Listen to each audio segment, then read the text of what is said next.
everyone, I'm Michaela Kathleen, and in this video, I'm doing my July reading wrap-up. I read 4 books in July. I've been doing very good this year at reading 4 books every month, and I started with The Invention of Wings by Sue Monk Kidd.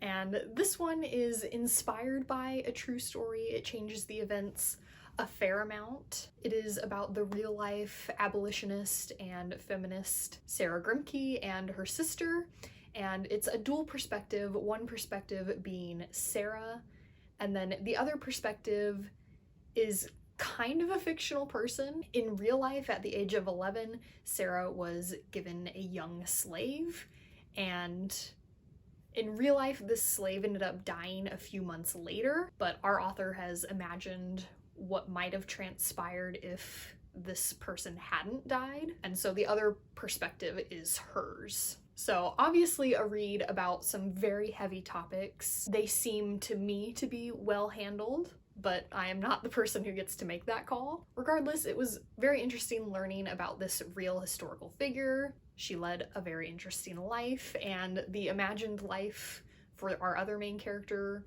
I would say, was even more compelling. I think the author did a pretty good job at making the relationship between these two characters very complex, as it would be. Obviously, our main character is an abolitionist. She, upon receiving our other main character for her 11th birthday, which is insane, but that is how it was back then, tries to free her immediately. But at the same time, there are points in the book where she does become lazy within the system and is not being a good advocate all the time. And it's just definitely not a romanticized relationship like it can be in some books. Like, for example, even The Help, which takes place after slavery has been abolished, but Black people are still often hired and not paid fairly. And our main character in this book has really quite a romanticized relationship with the maid who works for her family that has gotten this book some flack.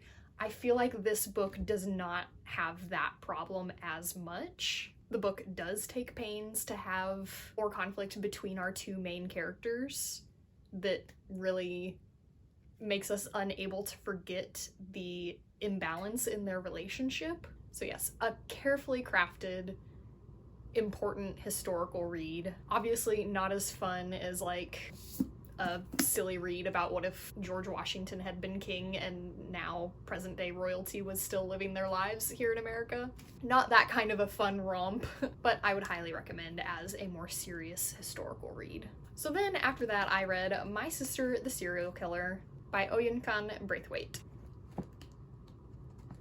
I've gotten new shelves and I realized I don't know how I want to set up my books now when I review them. We're gonna do this. I used to just push back these books. Are these in frame? They are still in frame, so I'm gonna go ahead and do what I used to do over here. Okay, new shelves, new shelves. I don't have a screen set up to be able to see what is recording. Anyways, My Sister the Serial Killer. I went into this one excited but cautious because thrillers aren't always really in my wheelhouse. I did enjoy this one. I don't know if I would really describe it as a thriller per se. This one is about, the title kind of says it all. Our main character's sister keeps killing her boyfriends, and she's not really the most organized serial killer, and so our main character has to clean up her messes for her. And so I think reasonably because of that, I was expecting more murder. I think this is kind of a common complaint for the book. There's not a lot of murdering happening. There's a murder at the beginning of the book, and then there's a murder that we don't really get to see about halfway through. But it's just not really about the murders. It's about the sister kind of coming to terms with the fact that her sister is a serial killer.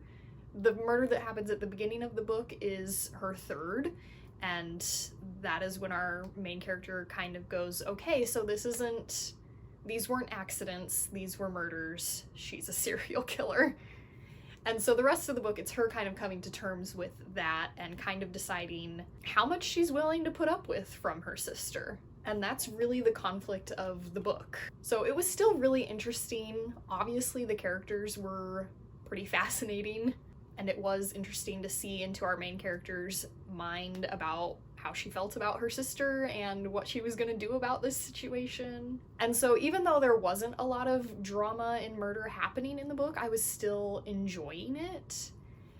But then the ending was just kind of lackluster. So like, I gave it like 3 stars. It being a thriller didn't bother me as much as I thought it would, because since usually I don't get into thrillers, I was more into it throughout than I thought I would be, even though it wasn't very thrilling. Maybe that's why.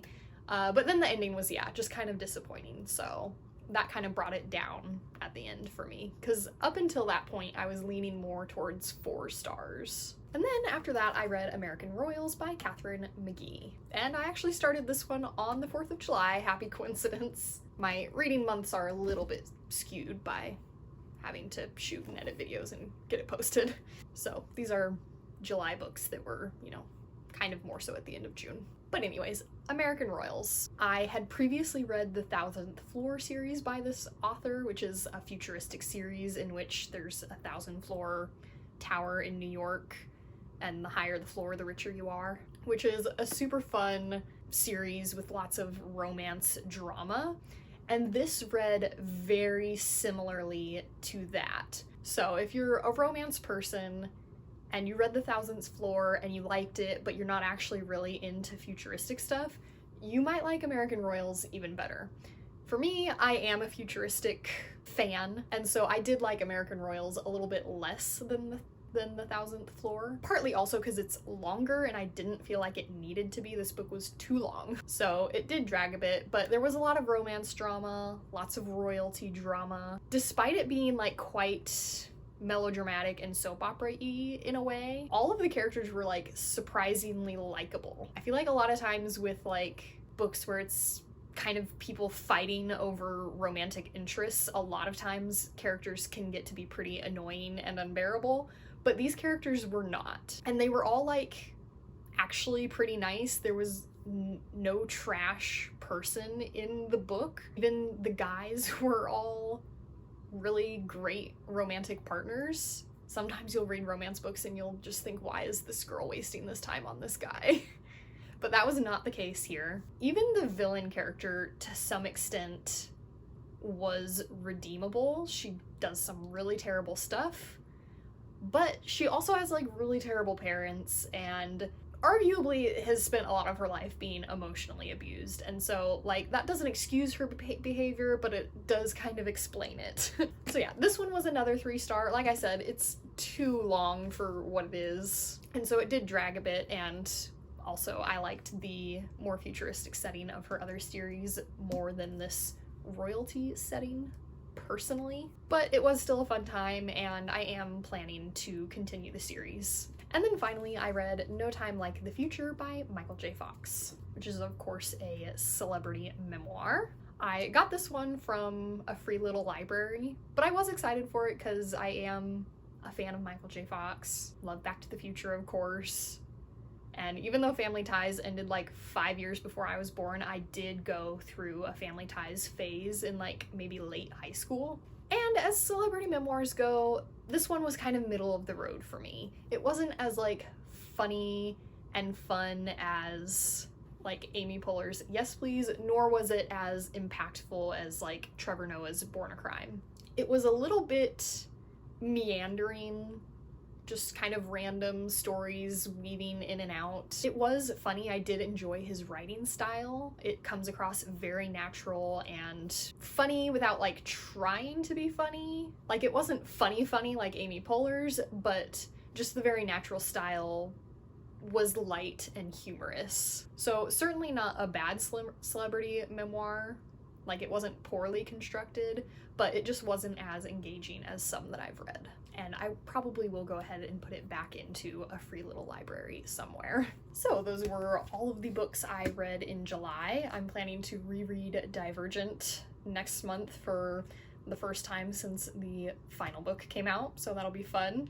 I might be getting rid of the second and the third because I did not love them the first time I read them. But yeah, let me know down below what you read in July, what you're planning to read in August. Did you either planned or unplanned read any kind of 4th of July themed books? Let me know down below. And now on to the quote for today's video, which I have just a short one from Downton Abbey, and it goes, "The business of life is acquiring memories." Thanks for watching. Remember, words matter.